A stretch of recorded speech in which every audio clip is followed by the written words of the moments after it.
ego is going to take on two personalities. It's going to take on the victim role, or it's going to take on the bully role. Which role is you playing today? If you playing the victim or the bully, you're dwelling within the ego. The reason why you have to drop judgment, and I'm going to just say this. Say you have this friend, and this was your best friend, man. And your friend that robbed you and took everything, and you like, oh, heck, now you done called the cops, yeah, they in jail, whatever. But it's like, what you need to understand is that friend that robbed you in this life was you that robbed a friend in your past life, okay? And that situation has never been resolved. So now in this life, your friend is robbing you, but it's trying to make you look at the situation in a deeper way. You need to drop judgment, and you need to forgive them, because forgiving them is literally forgiving yourself. So we have to drop judgment on everything, even the stuff that we deem as evil. Like every situation, don't go into any situation judging it first. Go into every situation analyzing it first, and you make a decision, okay? Now, if you analyze something and you see that it ain't good for you and you still choose to be there, then you are entrapping yourself. That's no different than entrapping yourself into this reincarnation cycle.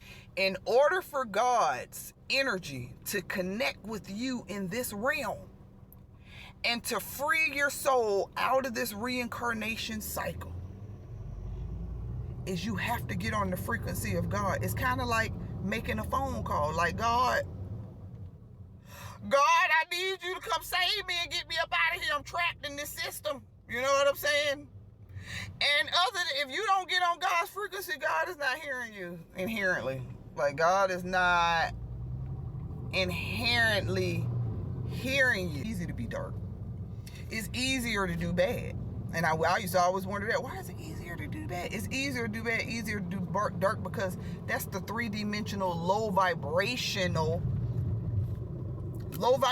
realm. It's going to be easier to get on the low vibration because you're in a low vibration atmosphere.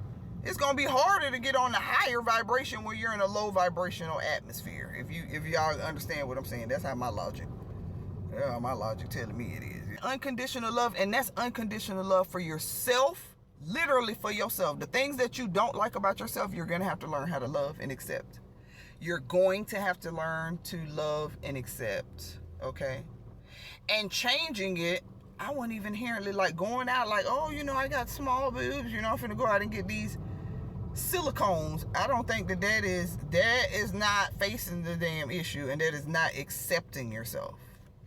That ain't accepting yourself 100%. You got to accept yourself, all afflictions, everything. You got to accept it 100%. And I'm not saying like if you get cancer, like be like, I accept the cancer. Like, no, you still want to connect with the herbs and the things of the earth and put the right things into your body, and work in the healing frequency, because you got to get on the healing frequency. In order to heal yourself, you got to be on the healing frequency. If you ain't on the healing frequency, you ain't gonna get healed. Like, it's like, that's what we got to start understanding, that we are all frequencies, and everything is frequency. If you ain't on the money frequency, you ain't gonna get no damn money. You have to be on the frequency of God in order to free yourself out of this reincarnation cycle and to get closer to God. Otherwise, once you die, you're going to be inherently reincarnated again. We are the Atlanteans. We are the first civilizations. We are the Egyptians. This being said, to look at some of the old hieroglyphics, and if you feel like you relate to some of them, I kind of relate to that Eye of Horus a little bit, and some of the Emerald Tablets of Thoth, and Jesus.